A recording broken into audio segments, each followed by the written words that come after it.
Hello and welcome to Shafi Live. You are watching African Voices with me, Baillor Jalloh, and our political guru, Dr. Nkululeko Sibanda. On today's show, we are discussing South Africa and the passing of anti-apartheid campaigner Winnie Mandela. As you will know, she passed away on Monday.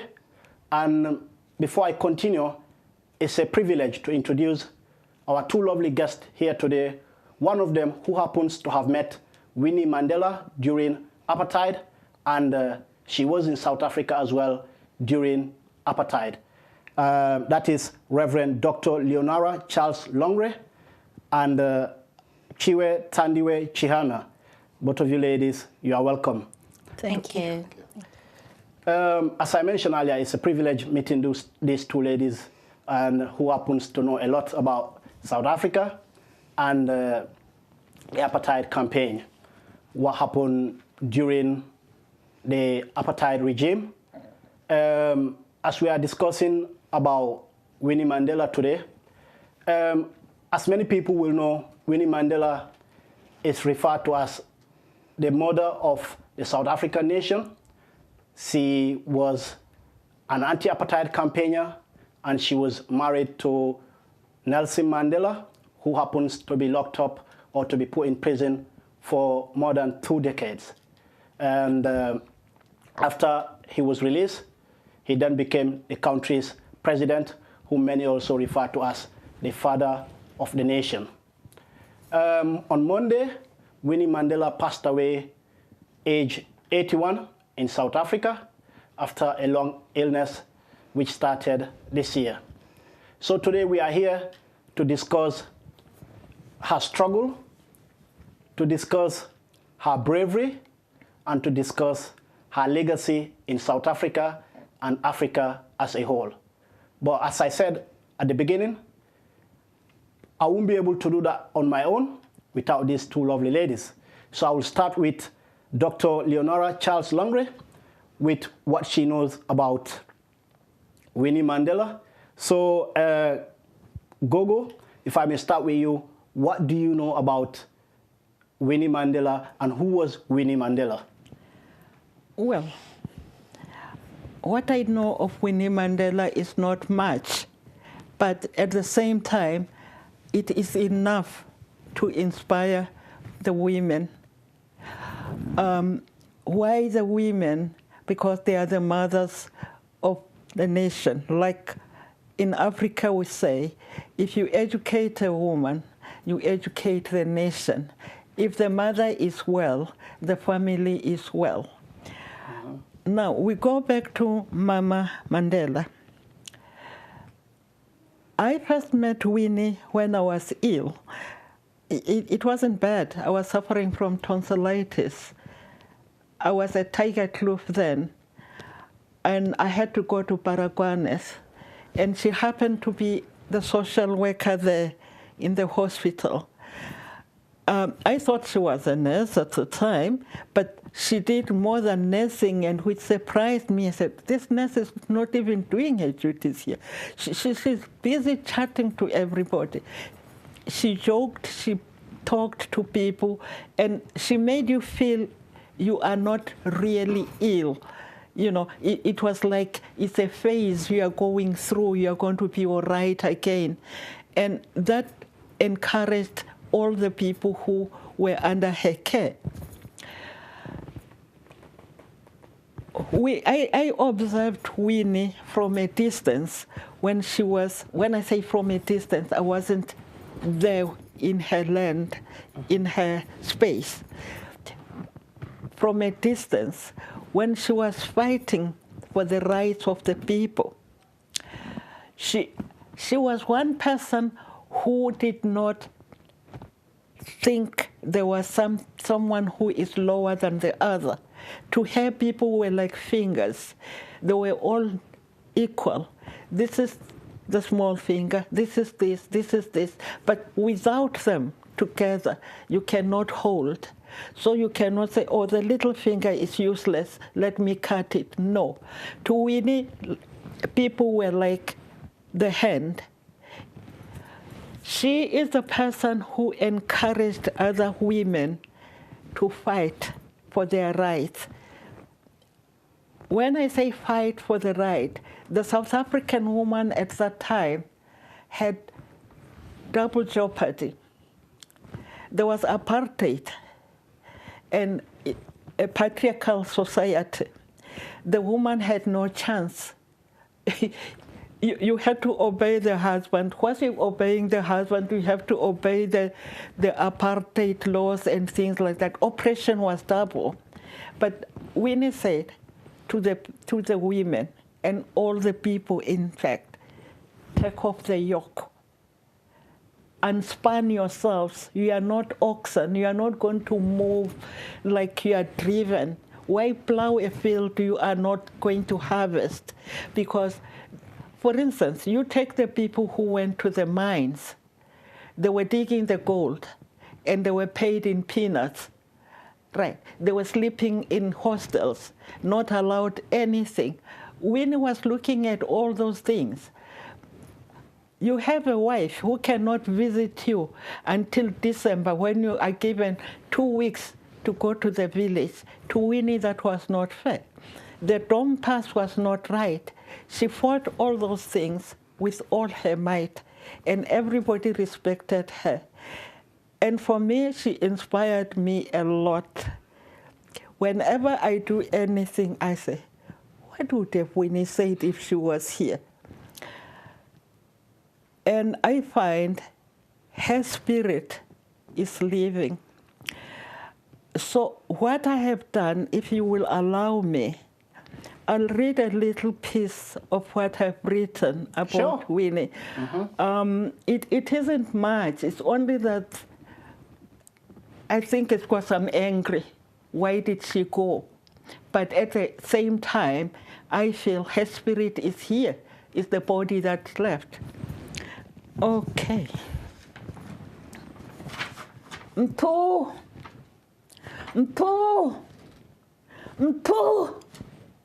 kufa ulamanyala kawuhloniphi uyadelela ujwayela amagwala wasemuka umama sasala sizintandama utsho ungabuzange ethongeni wathinta umfazi wathinta imbokodo so bohla manyosi uMadikizela uchiye eseyihlanyele imbewu. Unless a grain of wheat falls to the ground and dies, it remains only a single seed.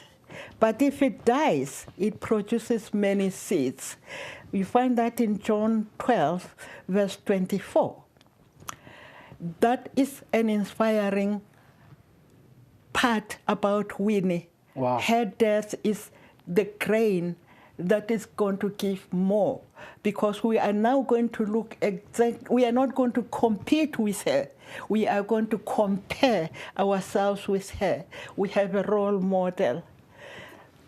Alone, mother, you fought untiringly for the oppressed. Hamba kahle nkosazana. Hamba kahle qhawekazi emaqhaweni. Lamaqhawe uzolala ngoxolo. Siyabonga. Thank you very much. Now, I know I think I'm a bit emotional about it, and I haven't come out the way I wish I had come out. Okay. But I'm sure at least people know what I feel about Winnie. Yeah. Because to me, she's that seed. So I am not going to cry because I am not an orphan. Mm. An orphan has nothing. Mm. I have her spirit. Okay. See, her spirit keeps moving. Not only you. John Brown's body lies like rotting in the grave, but his spirit keeps moving on. I think for those of us who hear that, who understand the language, it's a befitting tribute to the hero that she is, the example that she became, for the mental that she took on when Mandela went into prison, and for what she then represents. And certainly, as you say there, and then probably a lot of people asking, the poem talks about death cheating us of heroine amongst heroes. It talks about the fact that she has done great, and that her passing isn't the end of her. I think that's certainly befitting, and it makes you, if you hear that, it makes you swell a little bit. Yeah. For me, Winnie fought more than anybody. I know it's selfish to say that, some people would think, but think of this woman who has to fend for the family, who has to fight apartheid, who has to keep the whole clan working, you know, rolling on oiled wheels, right? If Winnie had not been there, the ANC would have been a bit weak. She was the strong cog, and everybody pivoted around her. But at the end of the day, when people win, they say, I did it. They never say, we did it. No. But when you are fighting, they would let you fight their wars. Winnie did that. She fought for everybody. She didn't care who was who. If Winnie had not fought the way she fought, even Mandela would not have been that recognized when he came out. Everything that was said about Mandela focused on Winnie. Mandela's wife has done that. Mandela's wife has done that. Mandela's wife has done that. She was the focal point. She was criticized. Sometimes you say, had I been there, had I been in her situation, what would I have done? Yes. Right. I think that's what most people should ask themselves before they criticize. Okay. That was a war situation. When I say war, I don't mean war gun.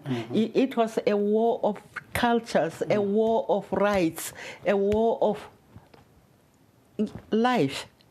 I want to live like you are alive. Okay. So why deny me the life? That was Winnie's premise. Okay. Right. So Tchiyiwe, if we can just bring you in as well. You've heard what Gogo has just mentioned about Winnie Mandela. You know, for some of us who are very young, who didn't know what Winnie was all about, you know, especially like last week we were talking about documenting women's, African women's achievement. So what's your take on the tribute that has been paid by Gogo to Winnie Mandela? I have to say, I was almost ululating. So Gogo, that's a befitting tribute. It kind of summarizes the wonder of a woman that Winnie Mandela was. So I will ululate a little for that wonderful tribute there. Winnie Mandela is a woman who I think has been a pillar in the realization of the South Africa that we see today. So she stood when things did not look like they were tenable. The 27 years that Nelson Mandela spent in prison, she upheld the name of Mandela. She unexpectedly became the de facto person that released statements during that 27-year period based on who she was. But what's even more important to me is the fact that Winnie Mandela was, in fact, Winnie before she was Mandela's wife. She was Winnie while she was Mandela's wife, and she lived on to be Winnie. And that identity, I think, is something that we should keep holding on to And I do think that history will rewrite history as far as Winnie is concerned. She will be placed there with the greatest over the greatest. So Winnie Mandela, before Nelson Mandela, was in fact, as Gogo said, at Baragwana. She was the first black social worker that was appointed to Baragwana Hospital. She had an education, and she worked amongst the people. She worked with children at grassroots level, and she had that legacy before she became Mandela's wife. And I think I'll talk a bit more as we get on with the conversation about her as a person. Now, last week we talked about, and that was International Women's Month, and we talked a little about the role that women have had that play in our society, and yet the society has remained largely a society of men, defined in terms of men and structured by men in many ways. Is this, would that still describe how Winnie Mandela is, in fact, and I see this in many societies in Africa, and I'm beginning to see some patterns here, where you have these iconic women who are doing a lot when there is a struggle, either a struggle from a dictatorship, from colonialism, from apartheid, if you want, or even a general struggle. I mean, you look at the United States of America now, you have this huge movement around the killing of black kids, and the struggle started and almost personified by a lot of women. Are we seeing here, I mean, I'm thinking about Winnie Mandela in the post-apartheid era, not landing a ministerial position, Winnie Mandela not being part of government in any way, and you're asking yourself, and certainly continuing to seem as though she was in an unending struggle out there when everybody else was beginning to say South Africa's free. Why isn't Winnie in any government position? Can we explain this? I think I have to point out that Winnie Mandela was actually deputy minister of, soon after Mandela became president, she was deputy minister of what was it? Was it education and arts? Yeah, education and health. And health. And arts. So she was very briefly though, and what happened was there was a huge campaign against her, and there were allegations of her having mismanaged some funds within the ANC ranks, because she ascended to ANC Women's League chairperson. But then, she left that role. But prior to that, you have to remember that apart from men being imprisoned in South Africa, the ANC Women's League held the fort. Okay, so Winnie Mandela was part of that collective. As Gogo was explaining earlier, when the men went to the mines or they were imprisoned, it's the women who held the fort. It's the women who kept the flag flying high for the ANC, and Winnie Mandela was front and center of that movement. That history has been obliterated. Many have suggested that perhaps she became a threat to what she could have become eventually, and she did have presidential ambitions as well. So that history was literally trampled upon, and everything that's negative in a society where it was actually difficult. I think I would imagine, Gogo, you would probably clarify that, but I would imagine that within an apartheid movement, it's difficult to be perfect. You know, it's a challenge. It is not mostly the apartheid that destroyed Winnie, really. I think it was the interest strife amongst the parties, people wanting position. I want to be there. And by destroying Winnie, they thought they would destroy Mandela. And Mandela was quick to realize that. He divorced Winnie, but I don't think in his heart he didn't love Winnie, because Winnie had done a lot for him. But here is a woman who is accused of killing a 14-year-old boy, right? Who is going to accept her in international conferences. She's taken as a murderess. Now, those allegations were just allegations to stain and to destroy. I think historically, Sibanda would agree that there was strife. It's still there. It never stopped.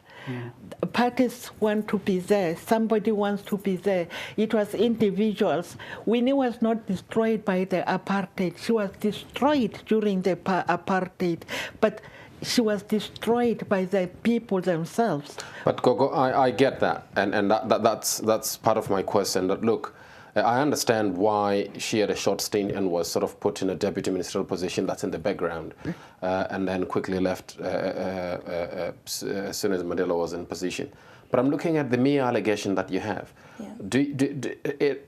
I'm struggling to understand whether or not, if a male politician had first similar allegations without necessarily any evidence or any prosecution, would they have then paid this almost eternal price? Because look, the ANC still relied a lot on Winnie Mandela. Just before she died a couple of weeks ago, she was talking about reuniting the different factions of the ANC and so forth, and the ANC was relying on her to actually do that. They've lost it now. They're probably never going to reunite.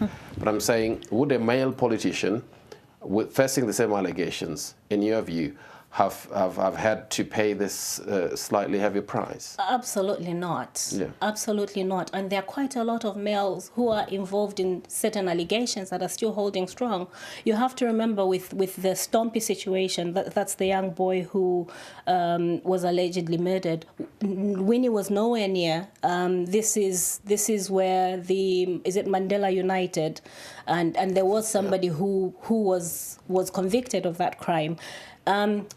Winnie Mandela was very much a woman who looked after the youth in Soweto. She's always lived within no matter how much money she got, she continued to live in Soweto with the people in the township. She never moved. But what she also did is that she continued to work with young people. She worked with so many young people, and her home was always filled with young people, including the Mandela United. Now, she does say, yes, a wrong happened in her, around her premises and with people who are affiliated to her.